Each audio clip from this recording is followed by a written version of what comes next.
ദില്ലി മുഖ്യമന്ത്രി അരവിന്ദ് കെജ്രിവാൾ ഇഡി കസ്റ്റഡിയിൽ ആയതിനു തൊട്ടു പിന്നാലെ വന്ന രണ്ട് സ്റ്റേറ്റ്മെന്റുകൾ. അതിൽ ഒന്ന് പ്രധാനപ്പെട്ടത്, അരവിന്ദ് കെജ്രിവാൾ തൊട്ടു പിന്നാലെ മമതയാണോ അടുത്തത് അകത്തേക്ക് പോകുന്നതെന്നൊരു സൂചന നൽകിക്കൊണ്ട് പശ്ചിമ ബംഗാളിൻ്റെ സംസ്ഥാന അധ്യക്ഷൻ സുഖാന്ത മജുംദാർ രംഗത്തെത്തിയിരിക്കുന്നു.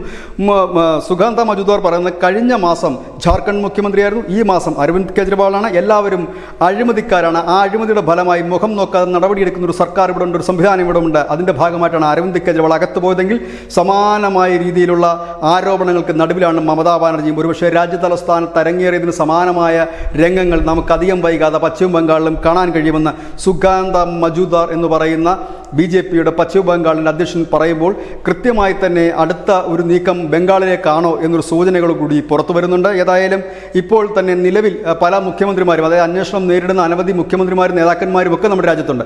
അവരെല്ലാം ഒരു കടുത്ത ഭീതിയിലേക്കാണ് പോകുന്നത്. അവിടെയാണ് BJPയുടെ സംസ്ഥാന അധ്യക്ഷൻ്റെ ഇത്തരത്തിലൊരു പ്രസ്താവന എത്തുന്നത്. അടുത്തത് മമതയാണോ എന്നൊരു സൂചനയാണ് ആ പ്രസ്താവനയുള്ളത്. അതൊരു മുന്നറിയിപ്പ് ആയിട്ട് ആണ് ആ ഒരു പ്രസ്താവനയിൽ അദ്ദേഹം പറയുന്നതും. News desk news India Malayalam.